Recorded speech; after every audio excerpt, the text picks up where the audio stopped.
Welcome back, everybody, to another episode of the Threatside podcast. Today, I am joined with deliriusz Hello. and a very special guest by the name of windhustler, also known as Josip. Hello, Hey guys, thanks for having me. how are you doing today? Yeah, it's good. Um, I'm having like a few rest days from audits, and also last week I took some vacation, so it's been really nice to kind of just clear the head and don't think about code and all the exploit scenarios. I've actually been like grinding the whole summer on Spearbit audits, so didn't have too much time to rest, and now I'm taking like some time off. That's Hmm. very no, that's very good. Sometimes you just need breaks for mental clarity, and so that you can carry on focusing. Um, to be honest, this does actually link, I guess, a little bit. Do you ever get burnt out then, or is this something that you just kind of, I don't know, never run into, but you take the precautions to avoid it? How does that work for you? Yeah, to be honest, I think like two weeks ago, I think I reached that level of a burnout. Um I don't know what others are saying how it manifests, but I was constantly tired, throughout the day. Uh, I would attribute it maybe to a combination of things. Well, obviously, one of the things is just working every day for months, or kind of maybe grinding and working too much for a longer extended periods of time, like for the whole year. But it also can be due to maybe like weather changes and and so on. But yeah, I would say I reached that level like 2 weeks ago, and then my brain wants to work more. I want to get to a new audit. I want to start something new, but then I kind of just decide, okay, maybe maybe nothing will happen. If I take like a week off, I uh, agree. and just kind of come with a clear head. Unfortunately, all of us are on like mobile phones and so on, so it's not like completely work free. You still check some things. You still talk with some people, Hmm. maybe arrange some deals, and so on. But yeah, it's pretty different than just like working the whole day. So yeah, that's kind of my experience. I wouldn't say I experienced like a huge burnout. I don't know. Have you ever experienced such a thing?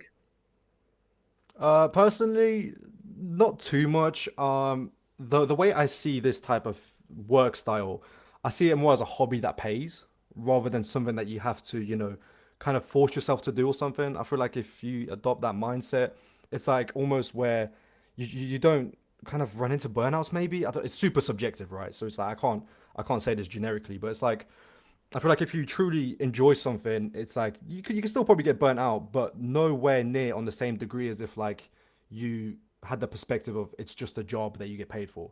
If it's a hobby, you view it kind of differently. Because like you say, it's like even when you're on a break or something, you'll still use your phone, you'll still set up deals, etc. And that I would just always see that as a hobby that you just enjoy doing.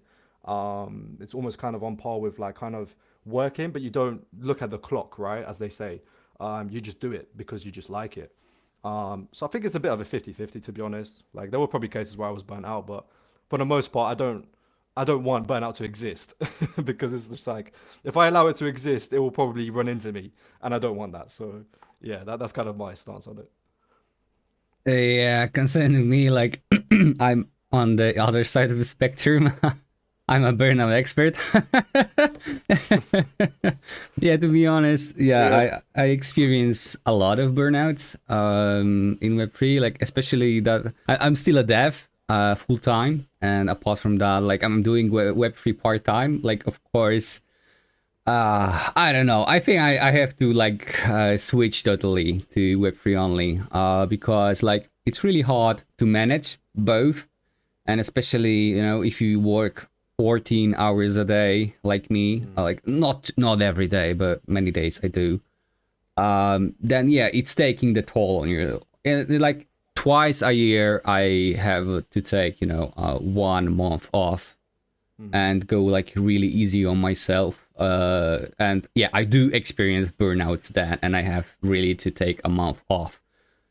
Yeah, but I'm just crazy. I work like 12, 14 hours a day, so it's just me. I'm stupid. Yeah, I mean that's insane. I mean, no way I could work a full-time job and then do Web3, security on the side. I mean, this is personally, but yeah, I mean, I like to kind of focus on one thing. So I cannot go, extended periods of time, focusing on like multiple fronts. I just kind of get, I don't know, I get demotivated maybe to do one or the other. It's something that happens. Also, to get back on the burnout, I think for me personally, the burnout also comes from maybe overthinking some things. I don't know. You pick an audit, but then you think, oh, maybe I should have done something else. Or you just look back. What have you done in the past like 3 to 6 months, and then you start thinking, okay, I should have maybe done something else, and so on. So this also makes kind of a toll on you. It just kind of it can be a bit burdening. I sometimes experience that, but yeah, as escrow said, it's best to take things like lightly. Don't not overthink stuff, and not kind of burden yourself with some even some like dumb things sometimes. So I think that can help a lot. If you want to work like hell, I think you have to like be just very light on things. Yeah, I agree. Yeah, like this is really cool what you said about this negative thoughts that are killing you. Like I think that many people have those. Like you are like in the middle of the contest and you can't wrap your head around it, and you think to yourself, well, I'm really shitty at that. Should I do that even? Like maybe it's the contest is not for me, or maybe I'm just not good enough. Maybe my whole life is a lie, and I should not pursue it. Yeah, but definitely, like, yeah, minimizing the negative yeah. thoughts. I think this is eating up a lot of people. I mean, not everyone is super, honest and straightforward about this. But you will see, maybe when people like talking directly or through Twitter, just mentioning, okay, I don't know what to do. Every other platform is announcing big contests, but I'm maybe doing a private audit. I'll miss out on this chance, and so on. So a lot of people feel this, and it's kind of stopping the progress, because you can't kind of focus on one thing. And obviously, we are working in a global industry, which competition is really, really high compared to, if you're just kind of locally competing with the people, in your town or even your country. So that also, maybe it's not best, to compare yourself with others and so on. Just kind of pick your battles and just move forward, I think. I think it's always very important to actually address these sort of things on the episodes of Threatside, because it's like every single time that a researcher logs onto Twitter, it's like they see a lot of bounties, like people getting paid out. And, and if you're a researcher who doesn't make a lot of money, it's like you're going to constantly think where you're going wrong, right? But at the end of the day, there's nothing that really separates you much from another researcher. Like, you have the same problems, whether it's burnouts or whether it's imposter syndrome, right? Like, at the end of the day, you get paid to think. And if you don't think clearly, you're not going to get paid. So it's like mental clarity is literally everything. But yeah, I definitely agree with what you're saying.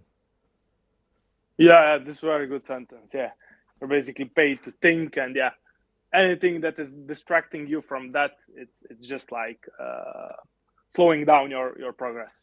That's about it. Yeah, a very good way of thinking. I'll remember this sentence. Yeah, 100%. And Windhustler, concerning you and your career, like you started as petroleum engineer, isn't it? Yes, yes. Should I give you some background Yeah, about my like definitely. transition and so on? Yeah, so actually I'm a petroleum engineer by profession. So I've graduated with a bachelor's and master's degree in petroleum engineering here in the capital of Croatia, Zagreb. And this is in 2015. So as any new fresh graduate, you know, I got employed in this big corporation as a petroleum engineer, and I kind of, you know, I spent 2.5 years on that job, but just at one point I kind of got fed up with everything. Petroleum engineering is it's a good engineering field, but the work environment is it's kind of strange. It's a very dying industry. You're kind of mostly tied to these big corporations. So just didn't see myself, you know, advancing in that industry for the next 30, 40 years. At that point, I was in my early 20s. So I was kind of either I'm going to change my career now or I'm not going to do it at all. You know, it will be hard when I turn 30 and so on. So I just started researching on the internet what can I do, you know, what are some other like career paths I can take, and you know, programming and coding and IT has a very good marketing, I would say, anywhere on the internet, especially if you're coming from a technical background. So I was already an engineer, and this was something I can easily, you know, just slide into. So I didn't attend any boot camps. I just taught myself how to code. I quit my like full-time petroleum engineering job, and then spent another like 7 to 8 months, you know, just studying programming through some courses, and then I got my first job. This is 20. So also to give you some sense of a timeline. So this is 2018, and unfortunately, my first job was like a corporate Java job. Not in a big corporation, but a smaller, like 100 people company. And this really sucked. So this was probably the hardest period of my life, because I've just, you know, quit my corporate, you know, petroleum job to just land another another like shitty corporate job just in the IT industry. So, you know, I was kind of looking to advance from there to you know to change jobs. That took some time, and then eventually in 2021 I landed like a job in the crypto industry in a smaller startup here in Croatia, and this is, I would say, the period when you know I'm starting to reap the benefits of making a career change would start. For the first few years in the industry, I was working as a solidity engineer. I've changed like a few startups I worked for, and eventually last year I kind of decided to go full into security research or auditing, and kind of just follow this trajectory of an independent security researcher. You know, just market myself on Twitter. You know, network with other people, and you know, kind of try to make my pay through bug bounties, contests, private work, and so on. And it's been quite successful, I would say. Initially, I was like, the first 6 months, I'm not going to earn. You know, that was my expectation. I'm not going to earn much. But then it was quite different. You know, from the beginning, I was able to kind of deliver results on competitive audits and elsewhere. I would say my programming background, but especially like Solidity background, helped a lot. So I was already kind of familiar with all the intricacies of Solidity, you know, the language itself. Also, I had experience with certain like business domains, so that helped like enormously. So yeah, this is I would say in a nutshell my business like path for the past like 9 years. From petroleum engineer to software developer, and now to security researcher. Like unfortunately, a lot of changes, you know. But yeah, it's going very good. So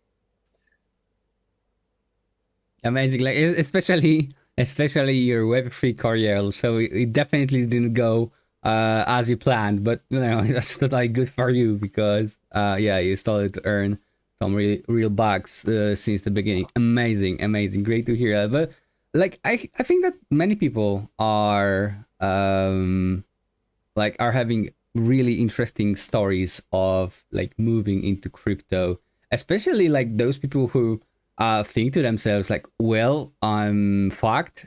I mean, like I'm fucked because I will probably stick in the workplace I hate for the rest of my life. So what can I do with it?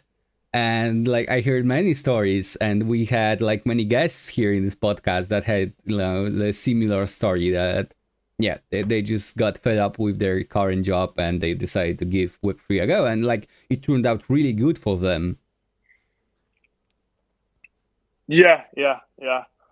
A lot of people, even without young people, that didn't go to college. Also, some others that have some strange backgrounds, but they kind of end up in this field. And I mean, I don't see any like field that where you have so much opportunity to be honest, to immediately start earning. That's very, everything is very open. So yeah, I would personally, I would recommend any like fresh graduate to give it a shot, at Web3 general and also Web3 security. I mean, despite some like bad rep that crypto industry has in general, because all of these scams and so on. But if you look at the other side, the openness, it's really good, for people entering. So In regards to, the overall Web3 security and auditing and whatnot, do you have like any sort of favorite bug class? Like you audit a code base and you maybe search for this one specific bug class, or anything of some sort? Does that exist for you? um, that's an interesting question. I I have like a lot of experience with these cross chain apps, Layer Zero, also these other messaging protocols. Especially with Layer Zero V1, I've spent like a decent amount of time finding some gas related issues. This 63 to 64, portion being forwarded to external calls, in an external function call. So I actually found a lot of bugs around this point. Also, just in general around these cross-chain apps, where an automated entity like a relayer is broadcasting the transaction on the receiving chain, and then there are some assumptions here. You cannot rely on the message sender to being the user. So there are some things I'll look at here, but I wouldn't say it's a particular bug class. It's just when you kind of audit a lot of similar projects in a specific business domain, you just see similar type of issues, over and over again. Definitely. So yeah, I would say cross chain has definitely been like an area where I find a lot of things. So yeah. So what are like the most important, like the most interesting bugs for you concerning cross-chain protocols? There was this like really interesting bug with it's a bit maybe now old, I would say, because there's already like Layer 0 V2, so this was with Layer 0 V1. So they had this Layer 0 V1 had this like strange had this strange design, where on the level of their protocol there was like enforced ordering of messages, and then each application kind of needed to build like unordered messaging. So it doesn't matter, if you send message number 1, 2, 3, you can still kind of deliver like you can still deliver message number 3 if you haven't delivered one or 2. So there was kind of some points on how most apps would screw up this integration. So this was quite interesting. Also, that anyone can submit permits on someone else's behalf. This was also one interesting bug that Trust Security found. There's common issues with this. If the relayer is kind of submitting also permits on behalf of a user, then you can DOS. Usually you can DOS this section by just kind of front running the permit, first submitting the permit, and then this other transaction is kind of being DOSed. Although these types of issues usually aren't kind of critical or high impact, that they're just kind of temporary DOS. Yeah, these would be maybe two interesting bug classes. Obviously, other bugs are just kind of business logic related. So it really depends, on a specific protocol. You just have to understand the math, understand all the moving parts, and then see where it doesn't fit. Also, I usually look, when I see a code base, I usually look for any kind of admin controlled setters for things. Then look at how if they change at a particular moment in time, so some kind of admin controlled value, can it affect the user flows? Can it be kind of front run? Usually there's also some issues around this point. But yeah, as I said, otherwise it's just understanding the business logic, just drilling through business logic and looking at what can be done there. Amazing. So cool. Yeah, like we found multiple issues on layer 0, but not only. You did like quite a few competitive audits, and like you placed, you won some contests. You placed like top 10 in many of the contests. And like, what are the most important things that you, that made you to earn those results?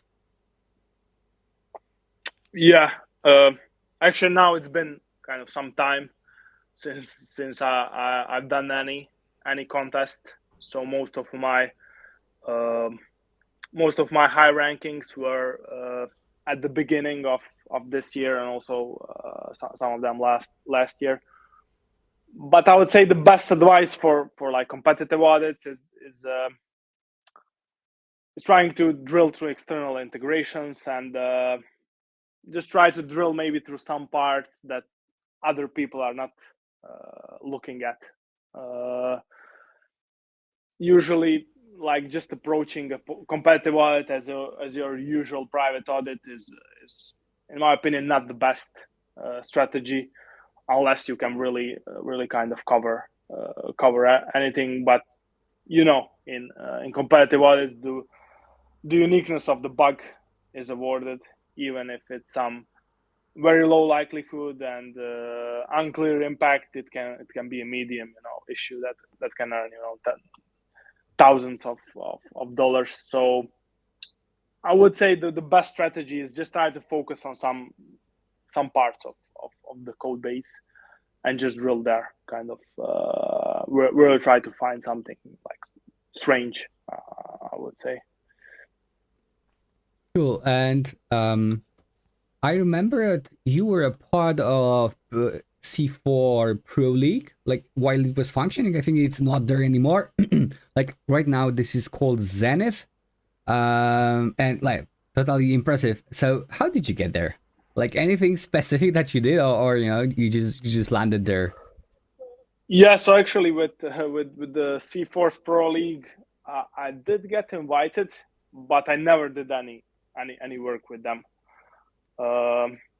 This is probably a point in time when I started to work heavily with a lot of auditing groups, including Spearbit. So there was tons of private work just coming in my direction. So I kind of, at that point, I felt, okay, I'll focus on this part,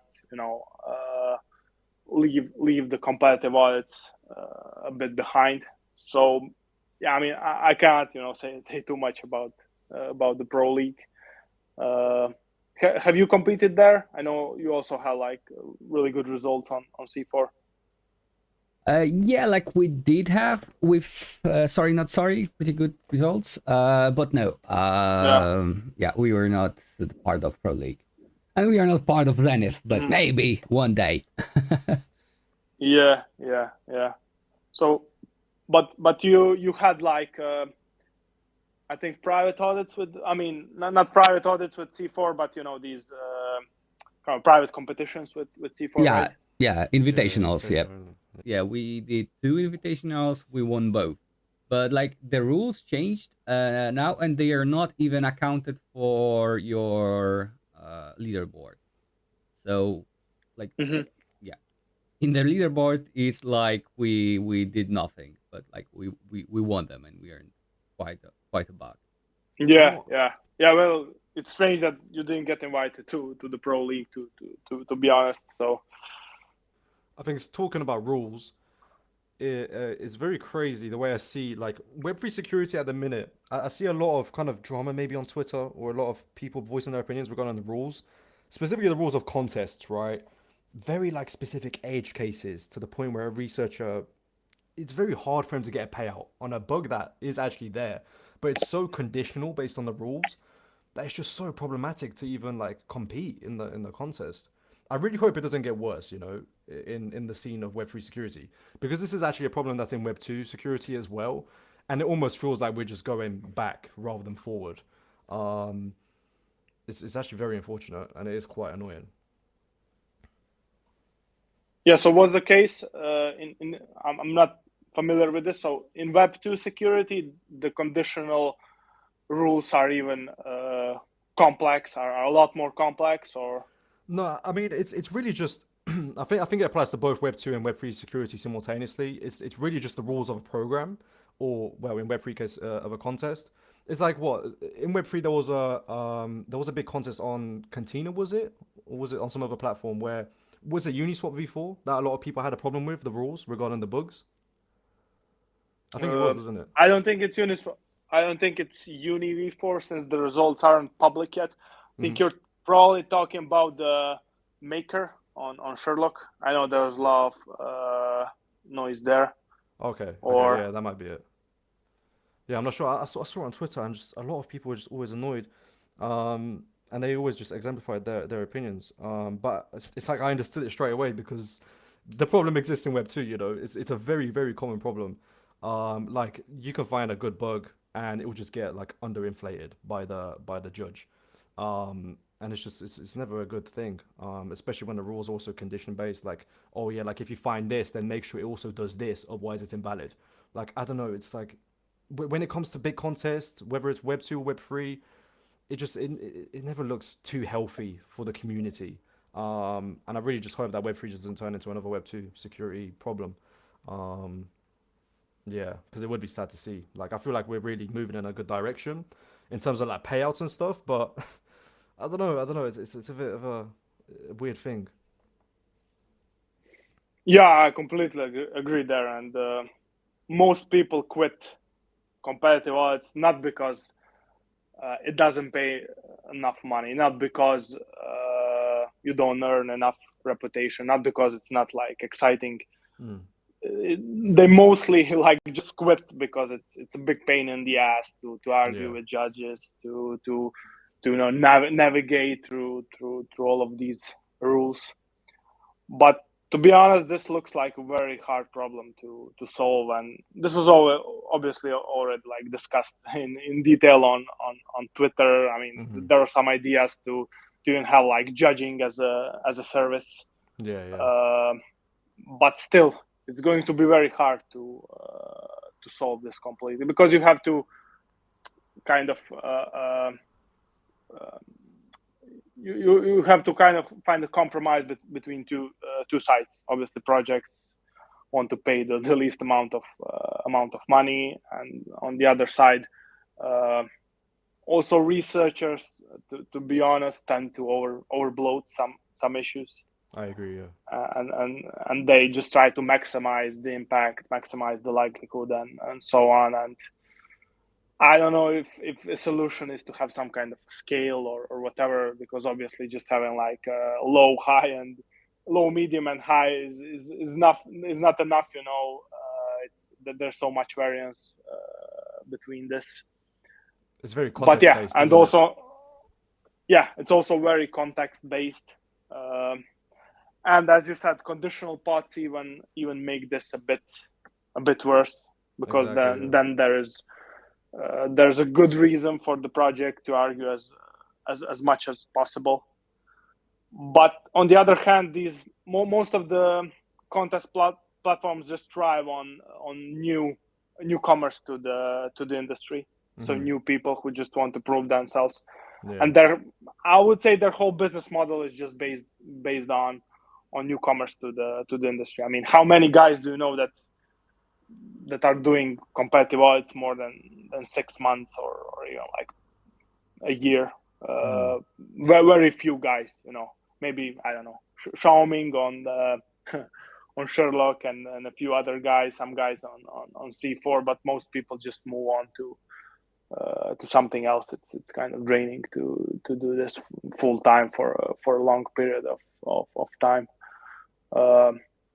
Only if you really like to argue with people on the internet, then maybe you're fitted for competitive. But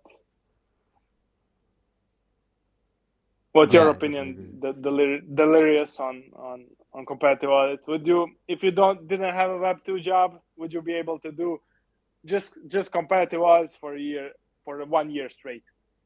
no way. Like it's as you No said, way, it's huh? so draining. Yeah, especially if you do like one after another.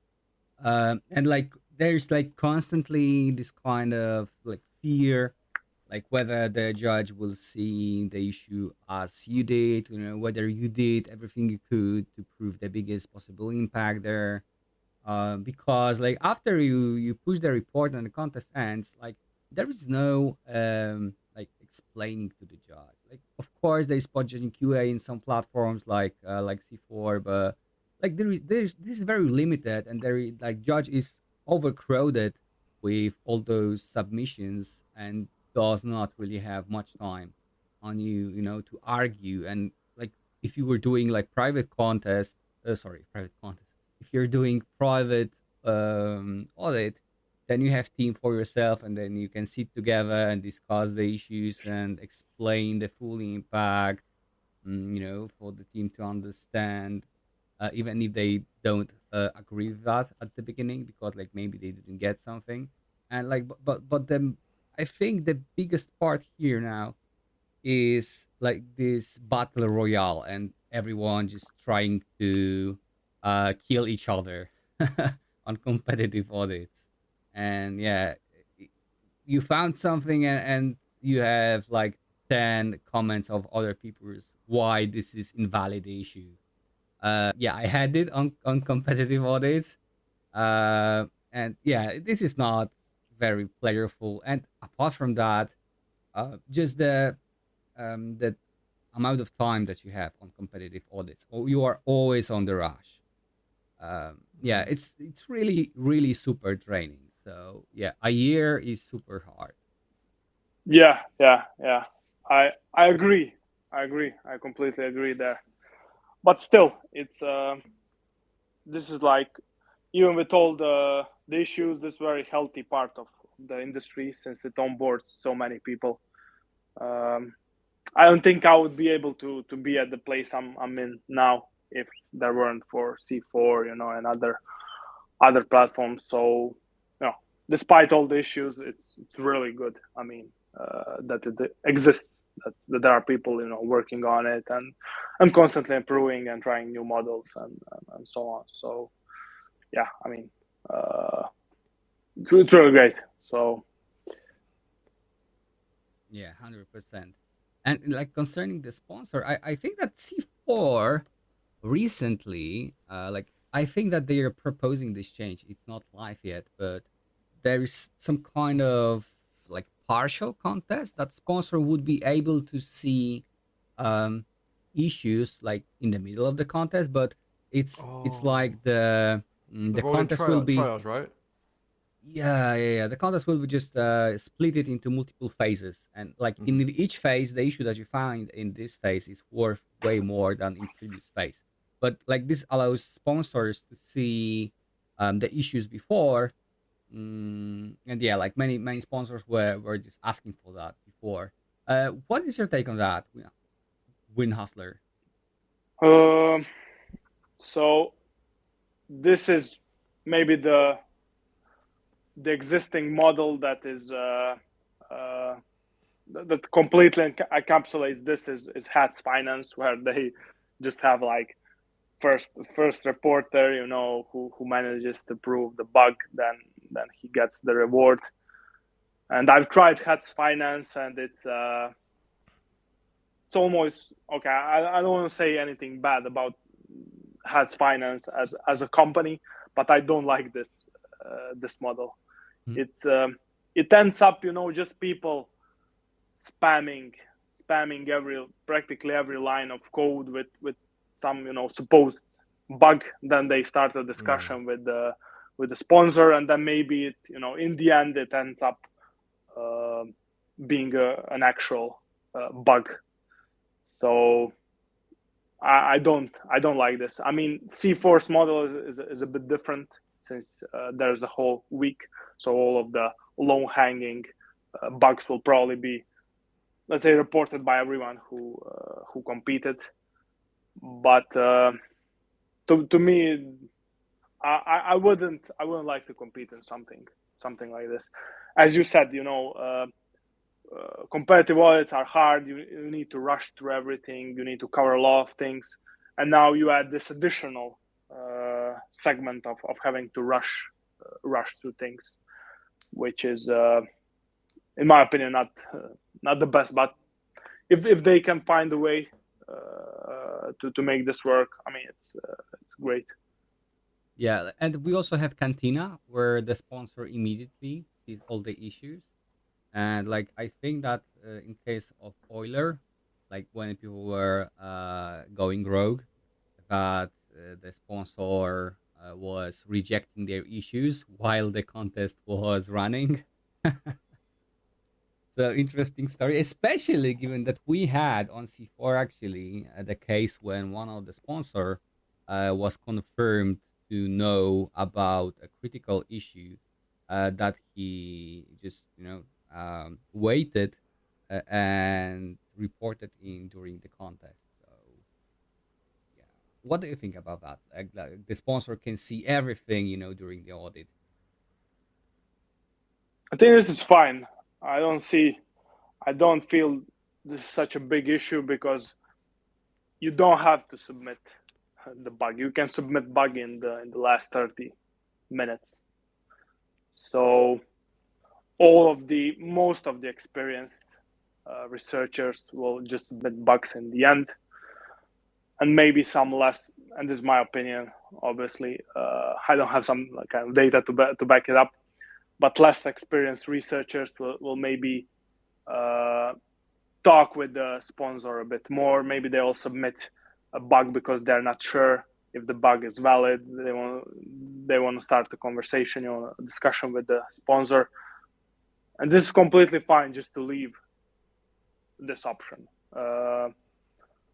Most of the people, after maybe a few contests, you would just realize, okay, if I'm reporting early, maybe it's something can theoretically happen. Maybe the sponsor can submit it or whatever, but then you have the option just to submit it in the end. I think this is okay. There was also a lot of heat around this point on Twitter, a lot of discussion, but my opinion is it just leaves all the freedom to the researcher. You really have no benefit of submitting earlier, so it's up to you to do it at any time you wish. Another, it was a bit different, as I know, in the Uniswap contest, where first submissions were rewarded with extra. That's a whole different story. Then there is some incentive to be an early submitter, and then we can maybe discuss how honest the sponsor is and so on. But obviously this is also the case where you have like one of the biggest projects in the space, which is, so there is a huge reputational, risk for them to basically do anything. So you also have to look at it through the lens, at least. I would. So yeah, that was my opinion. What do you think? What's your take on this? Yeah, so wait, is that me directed or delirious? Yeah, I mean, whoever wants to respond. Okay, to be honest, I've got quite a few points to make. Essentially, from earlier when we were talking about Hats Finance, right? First come first serve bounties. I think that's actually pretty neat. I think it's good, but it's good for the reason that you get paid for the time that you're actually putting in. Now, there are obviously negatives with that as well, but the fact that you don't have any really sense of dupes is very beneficial because if you've got bills to pay and you've got a family to provide for, it's like you're going to be getting paid more on uniques than dupes on another platform. So it is actually worth it. The downside of this, though, I guess, is that you're under very big time constraints and a lot of time pressure, and you can really get in your own head with that to the point where it will work against you and you won't actually get paid. So it's like again, for going back to mental clarity, it also affects your progress on hats specifically.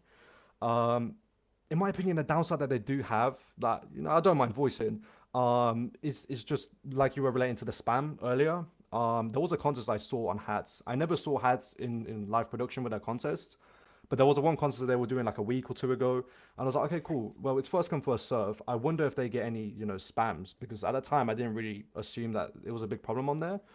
But anyway, I saw the contest. The minute the contest went public, the Git repo already had 40 issues spammed. Um, it was quite crazy to see.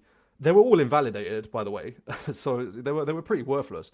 But it just goes to show that a lot of researchers will, or black hats maybe, we don't know who they are, will try to just gain money from just automated, tools, I guess. And it does question the kind of the future of these platforms. How much are they gonna really get spammed with these attacks? Um, yeah, it's quite interesting. Then in regards to the live judging on like Cantina and stuff, I think that's pretty cool. Live judging is very good because you won't be waiting nowhere near as long as like 4 months for a payout. Like the progress on an audit is going to be very quickly on the platform, and I think that's very very beneficial because again, if you've got a family to provide for and you've got bills to pay, again that's very very beneficial. And I think it's important to have something like that. So concerning me, I'm not really big fan of the hats finance approach, even though I don't have anything, against hats, like totally fine and valid company. But the approach that they're Mm. taking, it's like, um, if you are able to like be quick, like even if those are, some like low hanging fruits, but you are just first, Mm. like you will be there. Like me personally, I really need some time to get a grasp of the code base, and like I usually don't find many issues on the first pass through the code. Like many people do, and like I don't. I'm focusing on like understanding the bigger picture at the beginning, and not just cherry picking the stuff I think that might have the biggest potential for issues. So it's not for me, but definitely there are some people that are totally fine with this uh approach. I think it's a very Web 2 approach, because if you hunt on Web 2, it's basically first come first serve. Um, Especially when we talk about platforms like HackerOne. Mhm. It's like, you think you're first come, first serve. You'll send in your report and you'll get duped on a report from like 7 months ago that hasn't even been solved. So it's quite crazy. But yeah, I mean, yeah, it has its benefits, has its negatives.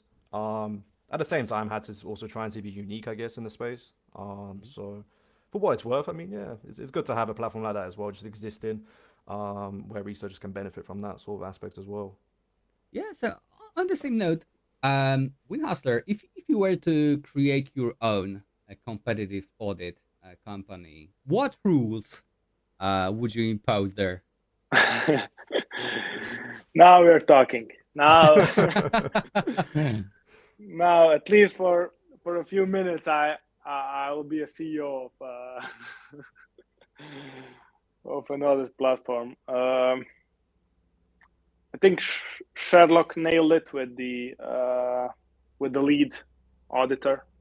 Uh, this is something that I think most projects find very useful, and they're basically sold on this fact when they have some really reputable, really good auditor who is focused, on their code base.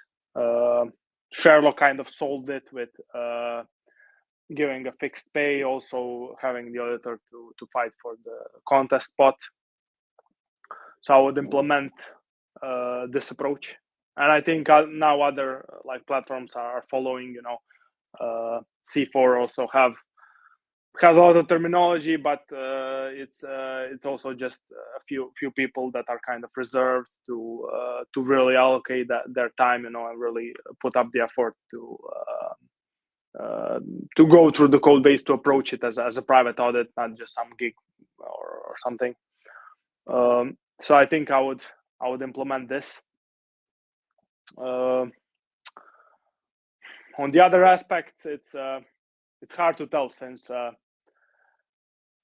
this seems to be like a really hard thing to build. If we've seen all the platforms that are constantly innovating, constantly choosing different approaches. So I would probably have a lead and have something similar to Sherlock, but I think Sherlock went overboard with all of these rules and escalations and so on.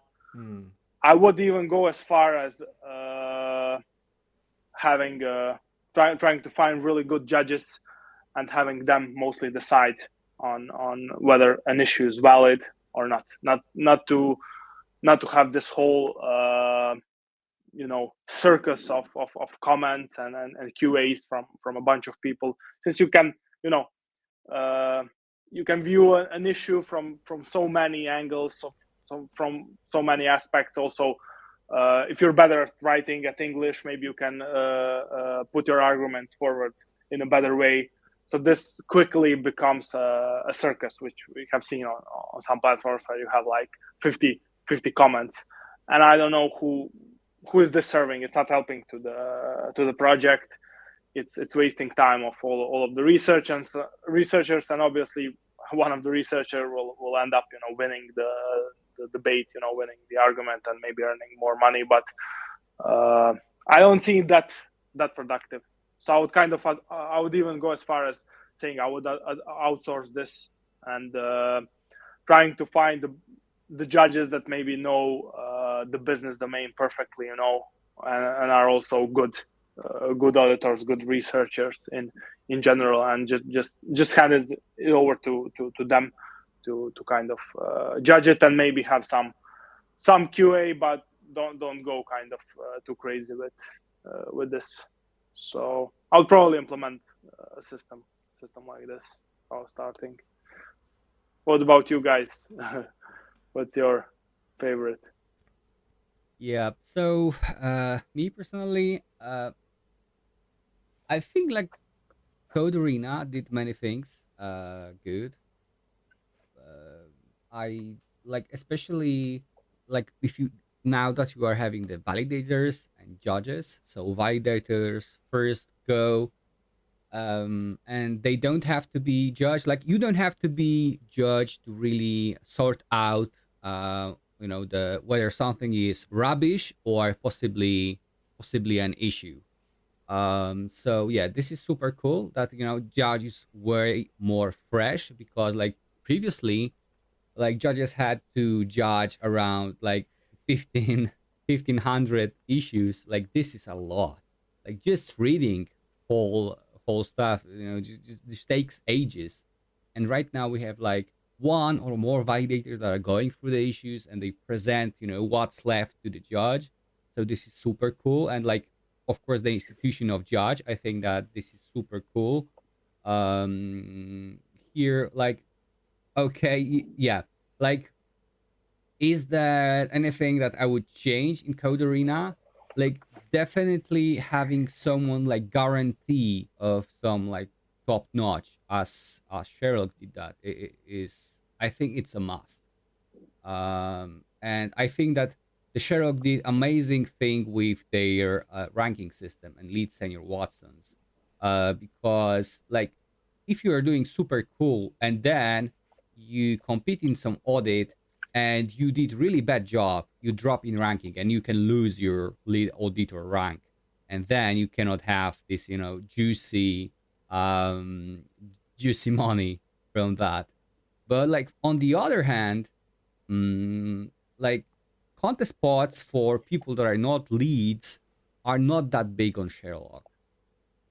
It's like many times that, for example, the lead earns like 15 grand, and like all the other people just have 8 grand to to split. So this is, hard to really draw a line, but I think that some kind of connection between C4 and Sherlock would be amazing. That is true. Yeah, I agree that the pot size is not that huge on Sherlock, but you're kind of not just competing for the pot size; you're competing for the lead Watson Yeah. position as well. So you might be competing for points as well. So that's kind of on the line. But yes, I mean, if you would pay a huge pot and the lead and plus some like fee that the platform takes, it will skyrocket the cost of these competitive audits. So maybe not as many companies would do them. So yeah, hard problem to solve, to be honest. And I think all the platforms are doing a pretty good job, kind of innovating and trying different things. I even like this live judging from Sherlock. It's kind of trying to do something differently, and just kind of moving the space forward. I think that's really good for the industry in general. It's like I think we do need like every platform to be different. Like yeah, cool, they are competing against each other, but they are quite very different in many aspects.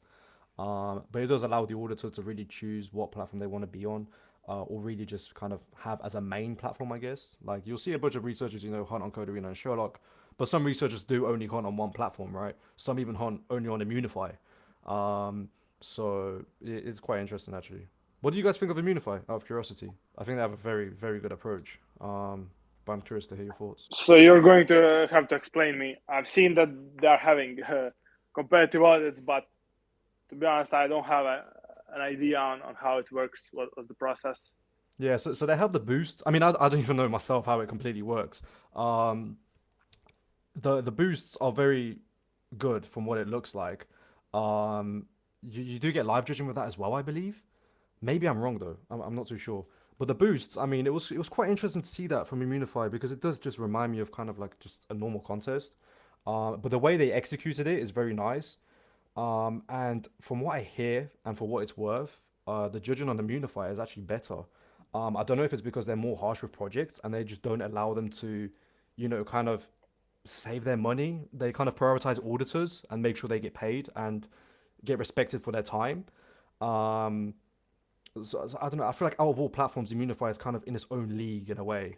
I'm not trying to like violate any other platform, by the way. Like I said, every other platform is unique in their own way, but I do feel like Immunify is kind of it's more unique than every other, if that makes sense.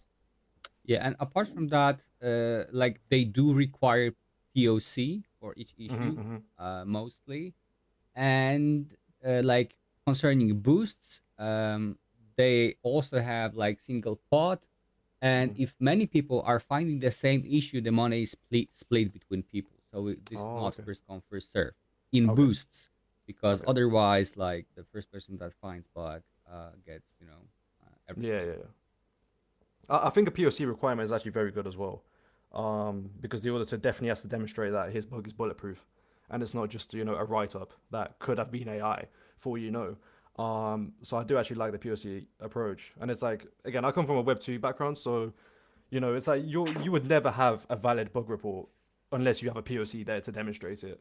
So I feel like that's very valid for Web3 security, especially when it's just code. You know, I feel like that's even more suitable in these cases.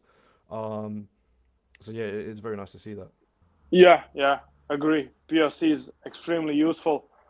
Although there was a drama around POCs on one of the platforms, I won't name it on one of the contests. Maybe you know what I'm talking about, but the judge kind of requested everyone to write a POC. If you don't have a POC and your issue is valid, you will get kind of 50% I think payout. Mm. And it also caused some controversy since believe it or not that there's a lot of like people that don't even know how to write POCs but are like top auditors in our community.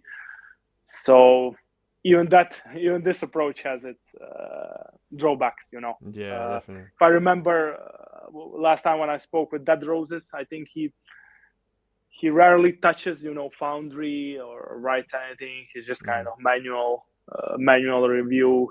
His brain is working 500%, 500x, and just processing everything in his head. Only if something is so complex, then maybe he'll try to write a fast test or a test or some POC or something. But most of the issues he'll just kind of find by just looking at the code.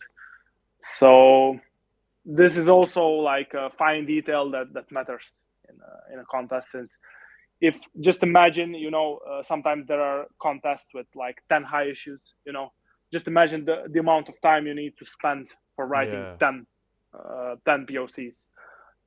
I think recently on Cod Hawks, I think it was Beanstalk contest. The person that won the contest found like 20 or 30 bugs, which is imagine writing that many POCs. So it's hard to draw the line here. I think it's really hard. So No, I definitely agree with it. Again, it's another situation that has pros and cons, right? Um, Going back to Dead Roses though, I still can't believe you auditing GitHub. I just can't. It's insane. Honestly, kudos to Dead Roses, man. That's it's amazing.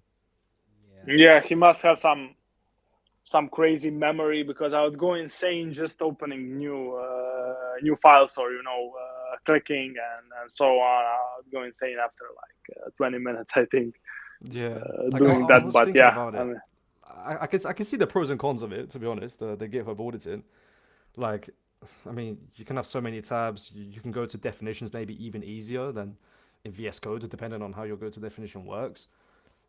Yeah, I don't know. It's just I don't know. I've never seen it as a kind of methodology. So it was quite nice to hear that. It's just something so different that I've just never seen. Um, yeah, and it's clearly very successful as well for him. So again, kudos.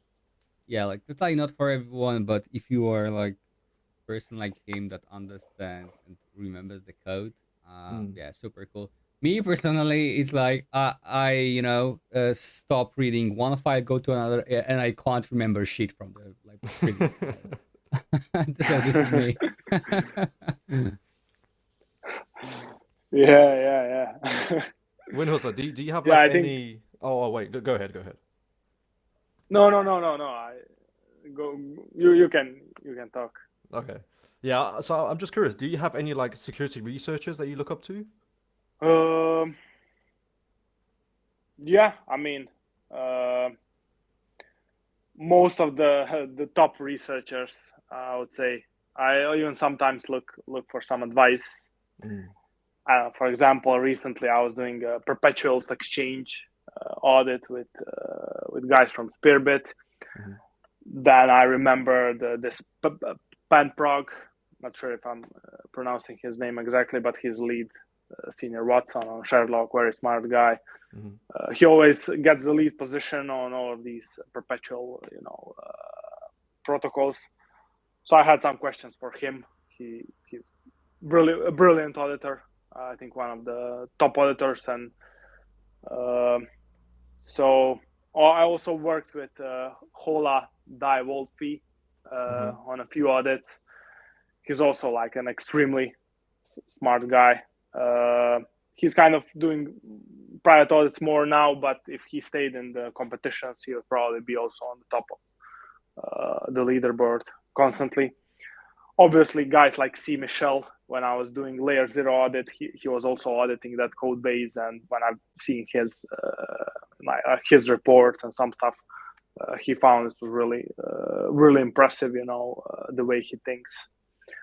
So yeah, I mean, there's all very talented guys in the industry. Also, Dead Roses, I also talk with him from time to time. He is like maybe the most impressive from all of them, because he doesn't have an IT background, and he's very very young. All of the other guys, have like more than 5 years of IT background, or they were studying computer science and so on. But he's really smart.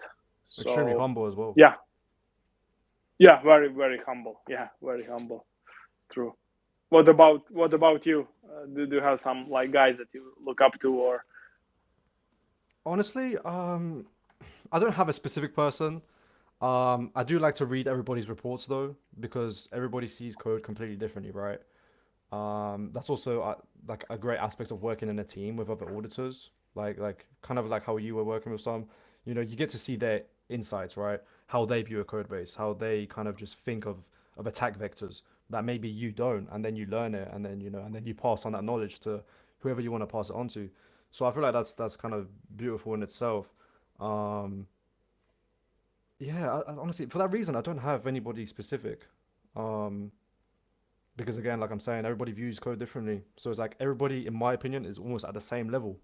Um, yeah, that's kind of my stance on it. How about you, Deliriusz? Yeah, I do have quite a while people. Like, of course, those windhustler that you already mentioned, but apart from that, Zach Obront, who was totally not technical, and like, yeah, I think that he wrote a book, and then he decided, okay, I'm gonna do something different with my life, and okay, this crypto is fine. Oh, and this is like Solidity, some programming language, so maybe I'll teach myself programming. And bang, he's on the top. Apart from that, Gothic Shannon, this is guy that is like Oh yes. really he's not really visible in the space, but the reports he finds and the issues he finds, those are like totally out of the earth.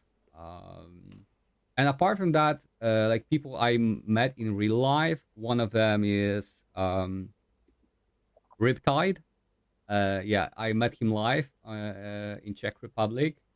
Amazing guy, personally, living nomad life with his family, and yeah, finds some really really good issues, and Trust, which is my mentor. Uh, like, in my personal opinion, there is no one better than Trust. Like, given like he did Israeli cyber forces for I think 4 years. Then he did some low level exploitation, binary exploitation, like many stuff that he's not allowed to talk. And then he was part of how is this the company called, NGO, this Israeli company that does the Yeah, Pegasus. yeah, it was something like that. Yeah. Yeah, and they have like some of the best people in the world.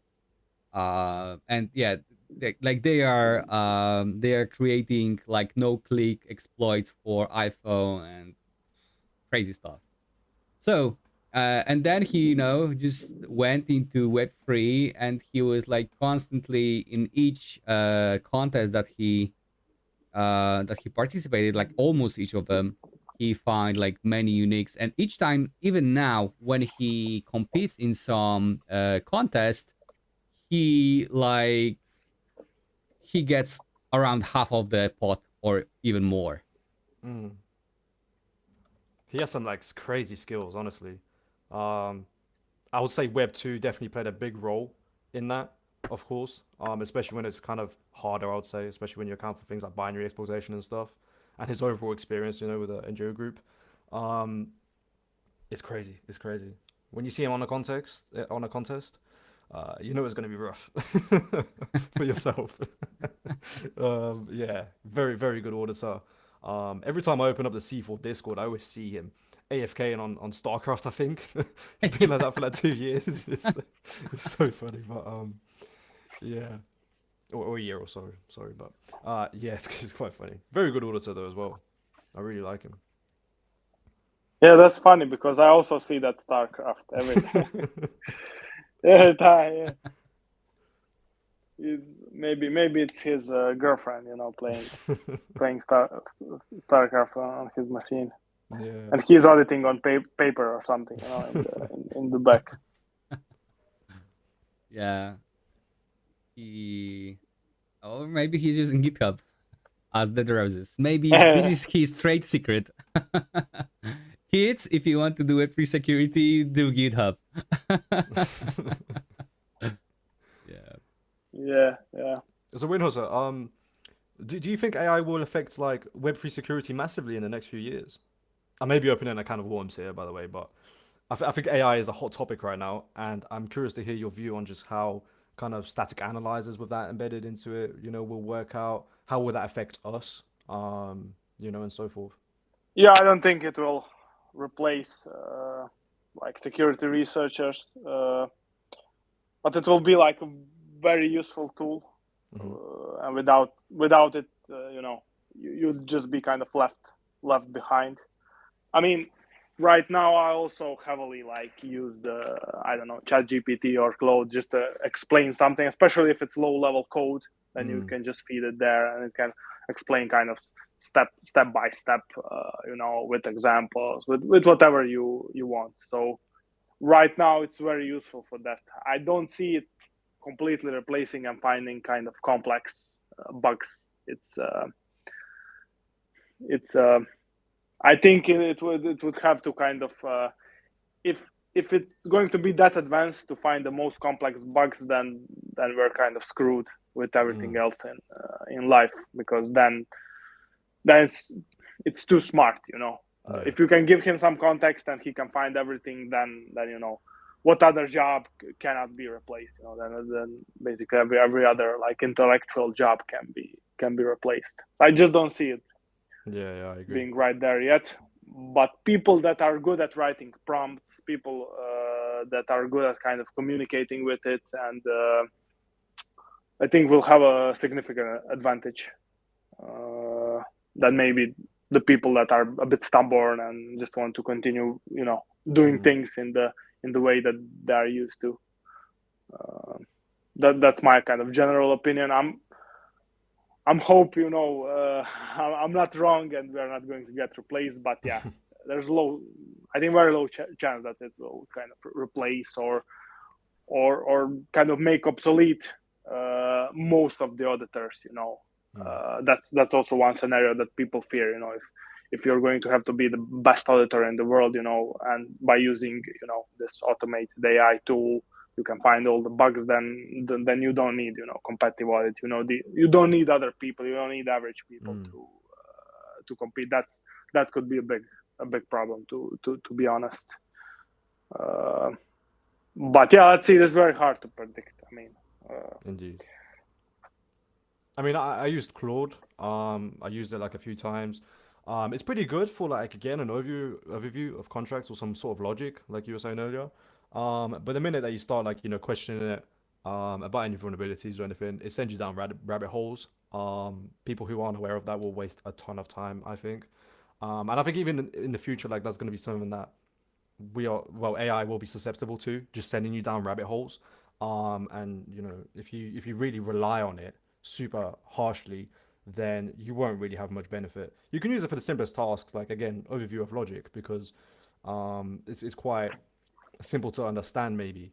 I guess it depends heavily on context as well, but if you've got like I don't know, 600 lines of code file, it's like you can give it to Claude, and then you can start asking about functions, like where is this function called, or something, As long as it has the other context of the other contracts, then it's pretty good in that aspect. But the minute you start asking it very technical questions or anything, it does become a bit of a chore, and it does send you down rabbit holes. So yeah, for anyone that does use Claude, just don't rely on it. Okay, just use it as a little extension, I would say.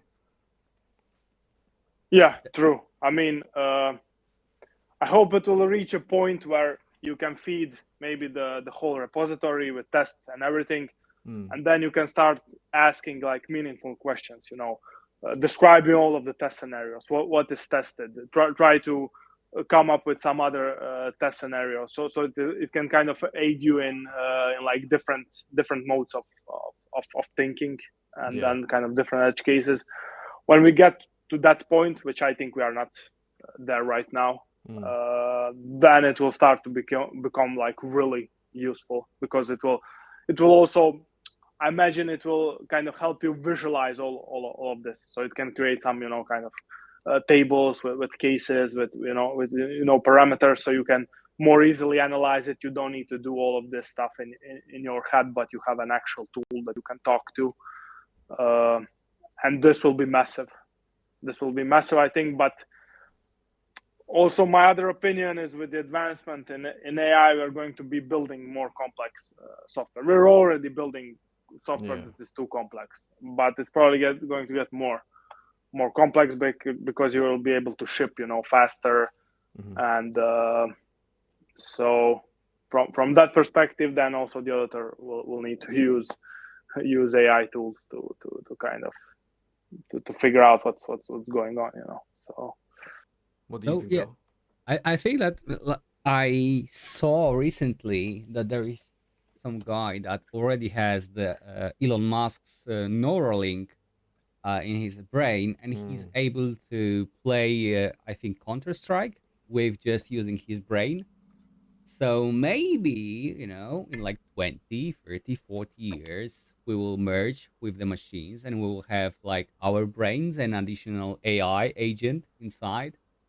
And, maybe we'll be a bit of a human and a bit of a machine. Like, we'll see. If you like the cyberpunk climax, then and it's something for you. I think the future is going to be truly crazy in that aspect. Um, it's very good that Elon's doing something like that. It's very bad for the way that you can take control of it from an attacking standpoint, depending on how it works. Um, yeah, I can see the dangers of it being massive. I think he has a mission of like, restoring blindness in people as well. Um, pretty dope. That's very good. But when it comes to like controlling things like computers and stuff with your mind, honestly, it's crazy how it works. Yeah, honestly, the future is going to be quite interesting. Very, very different to how it was like 50 years ago. Like we are really, really advancing very quickly. Um, I think it's going to probably be quicker than 20 to 30 years, to be honest, like you're saying, though. Especially with somebody like Elon with his mission. He values time a lot. And I think it's like, yeah, I don't know, it's gonna be wild times we'll be living in. Yeah, like, yeah, well, it's going to be insane. I agree there. So, yeah, Windhustler, we'll you try see. to grow your personal brand as well on Twitter, right? Um, what sort of difficulty would you assign to that? Like, would you say it's like super hard or like medium? It depends on what type of person you are. Mm-hmm. To build a personal brand, you either have to be really funny Mm-hmm. and really funny, like this. I usually use his example, but this pop punk is for me. Oh yeah. I really like his sense of humor, but not Gas everyone bad. can do this. Yeah, gas bad and all of these, jokes around certain. I mean, most of his posts are just kind of jokes, but he's also talking about his business Yeah. within the joke. So this is, you just have to be this type of person to constantly produce, funny content. Another way is really producing, innovative content, or some novel bug classes, or kind of building our brand around that. also really hard since obviously you need to constantly deliver something extraordinary results. Another way is just kind of generally speaking about personal struggles and some strategies you're using to audit better, to also build your brand, to get more business, and so on. And this is perhaps I would say the easiest way, because everyone is thinking about their business, thinking about their auditing strategy, trying out new things, thinking about other people. So you might as well just put it on Twitter, and see if it's interesting to other guys. But it takes like a lot of dedication to post every day, or post like a few times a week. So it is a lot of work, I would say, because it's not just you post, then you also spend some time on Twitter, you comment to other people, you respond to other comments. So it is definitely like 1-2 hours a day additional work, I would say. But on the other hand, it also helps, you're kind of writing about something that's important to you, then you kind of clarify your mind, your thoughts by just writing about it. So it does help. I would suggest anyone to, even if you're really technical, push some technical stuff, do some bug analysis, do something. You don't have to be funny, you don't have to write about your personal life or personal struggles or whatever, but I think everyone should market themselves in some way or form. I definitely agree with that. Yeah, like you mentioned that it takes an hour or two a day. Like this is unexpected for me. I didn't know that it takes so much time. It's like post few videos, every now and then, and that's all. However,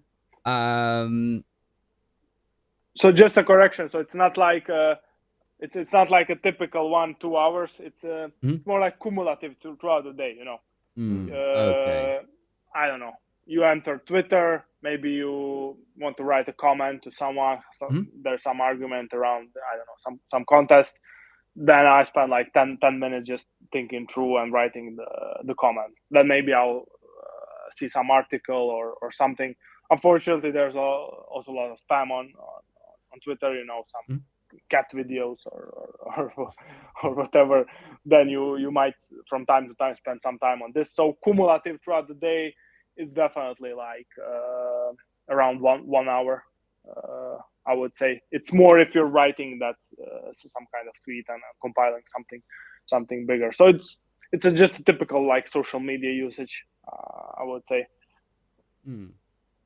Okay. So how is your typical day look like? How many hours per day you work usually? So I try to wake up like 7 to 8 in the morning. Then I do a few hours of work, and this depends on what I'm doing at the moment. If I'm just talking to people, then I'll talk to people. I send some messages, or if I'm maybe thinking about some tweet, I'll write a tweet. If I'm auditing, I'll audit. So it depends. Then I go to the gym. I do some training for around 1 hour. After that, I have lunch, and this is not now. It's around like 2 p.m. 1 or 2 p.m. after all of this. So I did like the morning chunk of work, which is like several hours. Then I have another chunk of work until like 6 p.m. Something like that, maybe sometimes 7.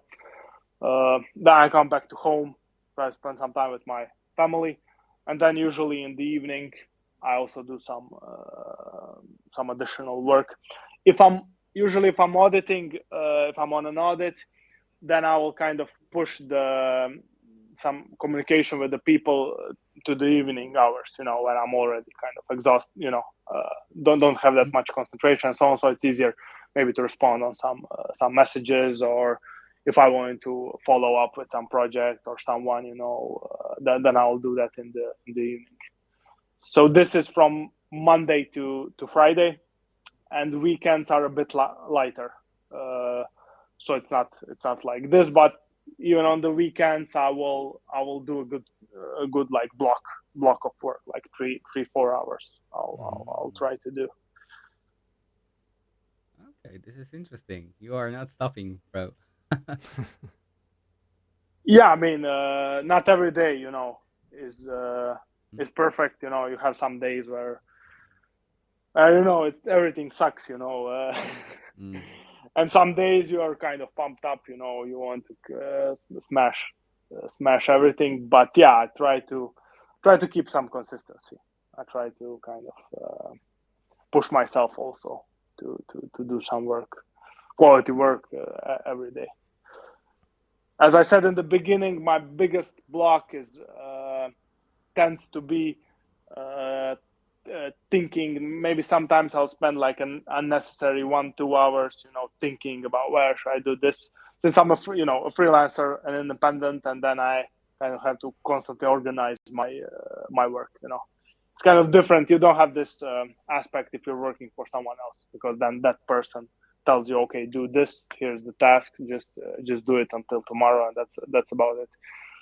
Being independent, it's amazing. I won't go back to working for someone else, but yeah, the downside is that you have to plan and you have to deal with kind of lost opportunities and lost chances and bad decisions and so on. But it I think built some character, along the way. So it's good. And like, you're really busy, of course, with private audits. And do you have some practice routine additionally to grow as an auditor? Or, just working with the best in the space is just the best experience that you can get? I just started to do some bug breakdowns with Spearbit. So that would be on the track of maybe doing some research on the side. But usually I'll just do audits. That's about it, and that's kind of more than enough. I'm not like I'm not type of a person that can do technical work all day, every day throughout the years and for multiple years. There are some people that are like this, that are really kind of maybe more, I would say, introverted and more like we really like to constantly do technical. I like to mix this. I like to have like I like to talk with other people. I like to do some. I like to write. I'm not like, if I would just constantly audit, every day, each and every day for like 8 to 10 hours, I would get probably burned out. I would feel like kind of dry. What am I doing? Just technical work all day. I don't know. What's happening around me.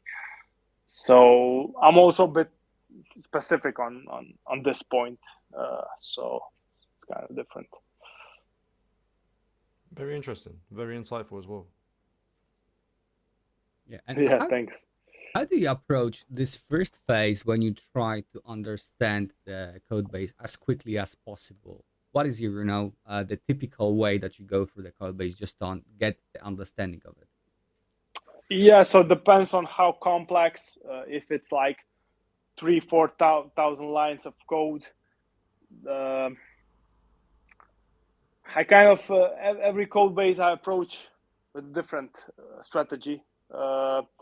Sometimes I will even start from these smaller libraries or smaller pieces of code, and just kind of trying to audit them in isolation. Okay, this is a library that does certain things. Let me figure out what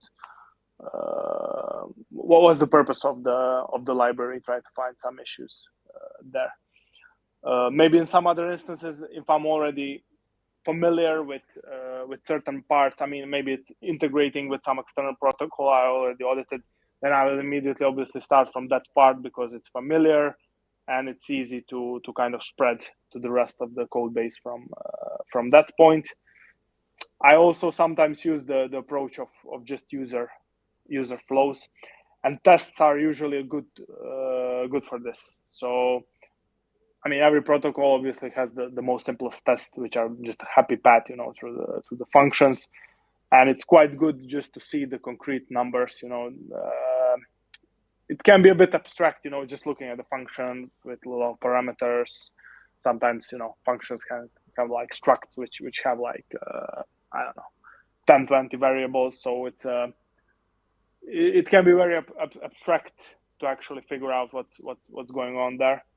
So it's good to start from these user flows in these cases, and then I just slowly build up from that point. At one point you start to kind of understand the code base, and it gets easier.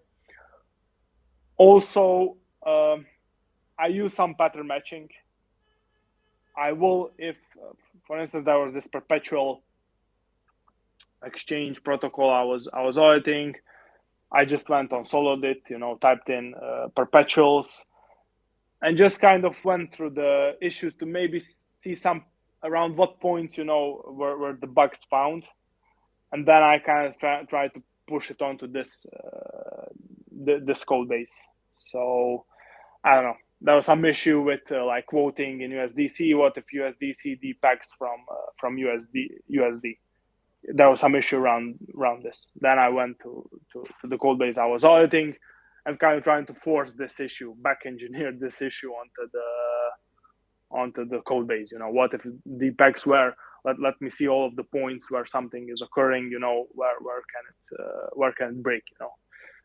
This is just one example, but yeah, I will use also some pattern matching. Amazing. And like it's really rather simple to grasp, and as we see, extremely effective. Yeah. I think pattern matching is actually pretty neat. Especially when you're doing it with line by line code, for instance. There are snippets of code that are just inherently vulnerable, and it's like you could actually just create a script, have a lot of 100% vulnerable lines of code, and just put it into a script and scan contracts on new code bases. I think people already do this actually. It's a very simple concept pretty much, but it's very effective as well. And it's almost like a static analyzer. Let's be real. So it's definitely something good to just have as like kind of like a toolkit, right? As an extension to your already known skills, and it saves time as well. So it's pretty good as well in that aspect. Yeah, like I spoke with Dravi, and I know that he has some kind of detectors for that. Those are just the kinds of points of interest that, like, not only that, of course, he does have as you said, something that immediately shows you the issues. However, he also have the specific detectors that are just there for if you are using, for example, token that balance off address this, then maybe you can have some kind of inflation if you donate the token, something like that. And he has like multiple of these points of interest implemented, so it definitely might help you. And you know what, I personally I think that some kind of checklists are super cool, especially for someone so chaotic as me.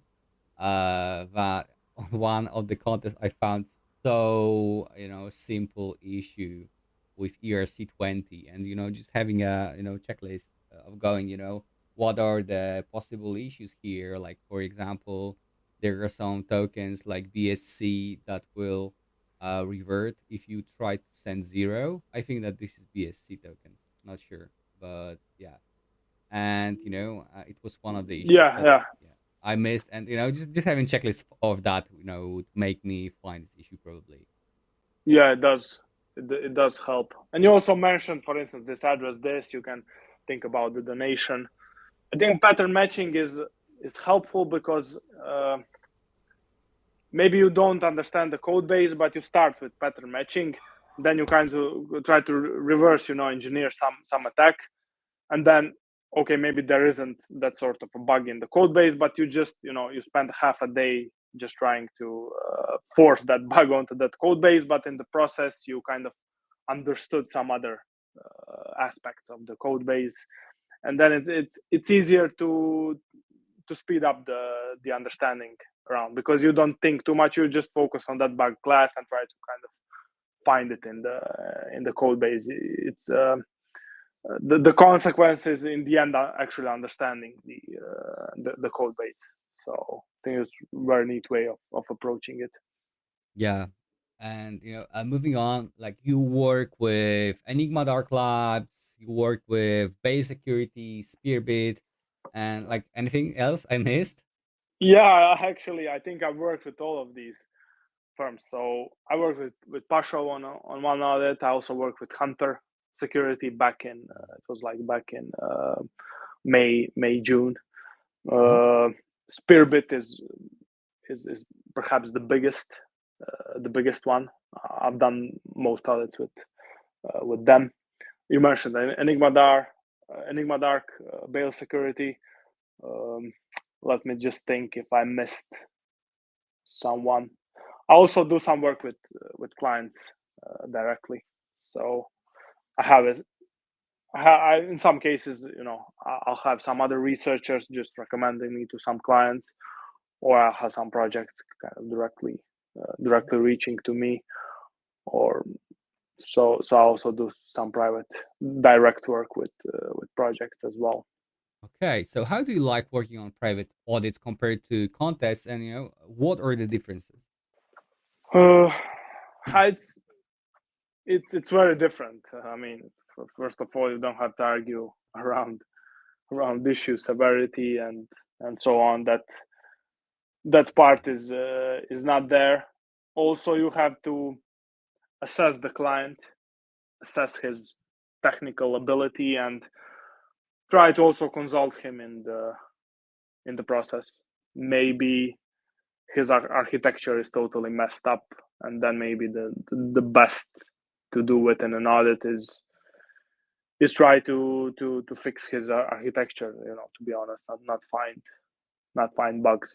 Maybe he's too complex, and even after 5 audits, he'll still not be ready to deploy.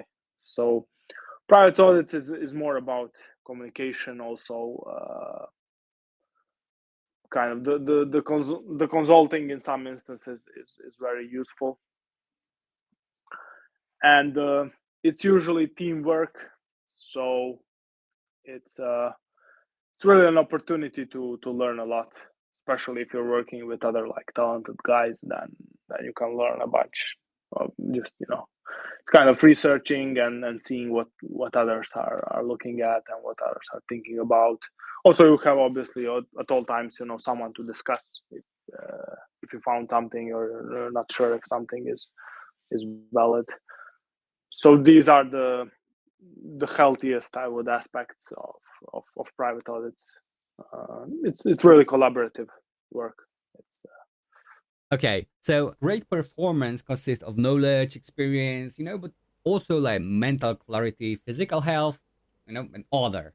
How do you take care of yourself? I mentioned before, one big aspect there is just going to training with.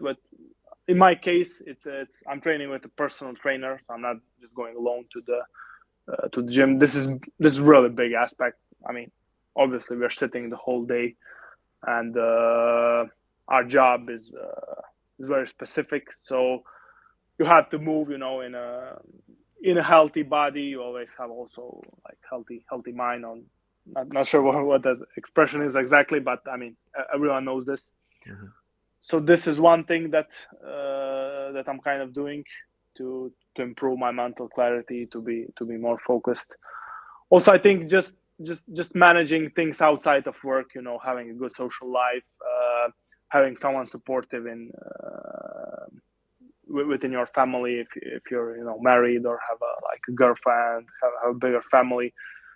That's very, I mean, it's very hard to achieve anything if and be focused if if the things with the person that you're closest with, it's not working. Also, just in general, I think everyone needs to kind of find their own peace in something. Try to enjoy, try to find enjoyment in something every day. I also try to move a bit from social media, from talking to people, just find time for themselves. This can, for some people, this will be kind of walks, long walks in the evening. Maybe someone will meditate, someone will pray if you're religious. So I also try to incorporate all of these things. So this has, I think, the improved kind of my mental clarity the most, especially in the last like few years. When I was kind of younger in my 20s, I can feel I was more like kind of eager to do some things, to move, but you have to kind of stop on the ball and just kind of plan and be at peace, to progress in everything in life. So Very nice insight. Do you listen to music as well whilst auditing, or was it just dead silent? I used to listen to some music, but it's mostly like some classical music, some piano or something like this. If I'm listening to any other music, it's just not good. You cannot listen to some, I don't know, hip hop, rap, or whatever, Yeah. pop songs, or rock and do audits. It doesn't work, I think. Yeah, I feel like, I don't know, like synthwave or like lo-fi or something, like something that's, not doesn't have lyrics, but it's got like some sort of beat that you can just kind of, subconsciously ignore when you're digging into code, but like you can still like very faintly hear it, but it's like it's not enough to make you focus on it, on the music. So yeah, I definitely hear what you're saying. Yeah, something like that. I was never a fan of lo-fi beats, but I'm more like a piano guy, Chopin or something. I put that in the background, but even that after 30 minutes, or 40 minutes, it's I need to turn it off. I don't know. It's yeah. I don't feel kind of. I don't want to listen to it anymore. So I audited with jazz once. It was pretty interesting because I don't mind jazz. I think it's pretty nice. Um, yeah, it was all right for what it's worth. yeah, jazz. You need to send me some good playlists. I Oh, think I've I've got a exhausted few. my pianos, You may check out brain.fm. This is app. I Oh, think that they have some trial period.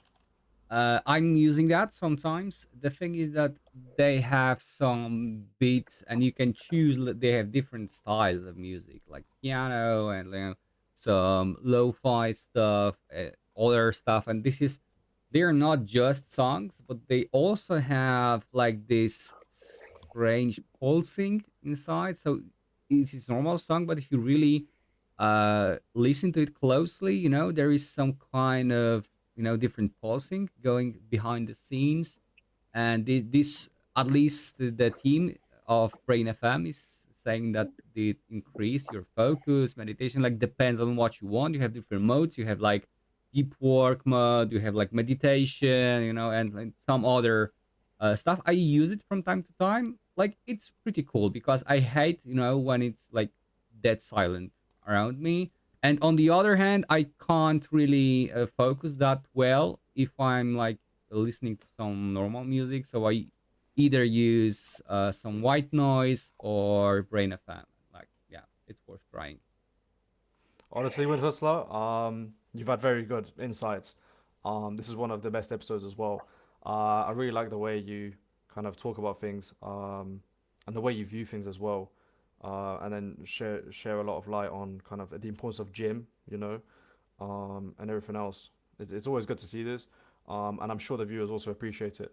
It's very important to also touch up on the facts like the burnouts and stuff, and the imposter syndrome. I feel like that is probably the biggest benefit to the viewers who are watching us, security researchers especially, because they always have to remember that everyone, I guess, experienced them to some degree, and it's completely normal. And when you're breaking code, imposter syndrome is probably more of a bigger problem than burnouts, to be honest. So it's like always remember to not get into your own head. But yeah, other than that, thank you for being a guest on our podcast. It was amazing. yeah, guys, thanks for having me. And yeah, I just have like maybe a few sentences about people that are trying to get into the industry of someone who's maybe just finishing his college or maybe doing a Web2 job, listening to this episode, I would just encourage them to try out Web3 security. Maybe some people would think that you have to kind of be a genius, a mastermind to be good at this stuff. And some people also see these younger kids who are doing it, and then they think, okay, these are all prodigies. You have to be the brightest mind in the world, to do this stuff. But I think that's very far from the truth. If you really put yourself into this and maybe be smart about your choices, maybe just focus on some specific type of protocol, or just focus on a specific platform, use some kind of strategy, you can advance really, really quick. So I would encourage anyone to give Web3 security a shot. Amazing. Thanks a lot for that. And, thanks for attending and being here with us. It was super insightful. We totally loved it. And I'm sure that our listeners will love it too. Thank you. Yeah, guys, thanks for having me. Thank you, windhustler. Appreciate it. Thank you. Bye. Yeah, see you guys.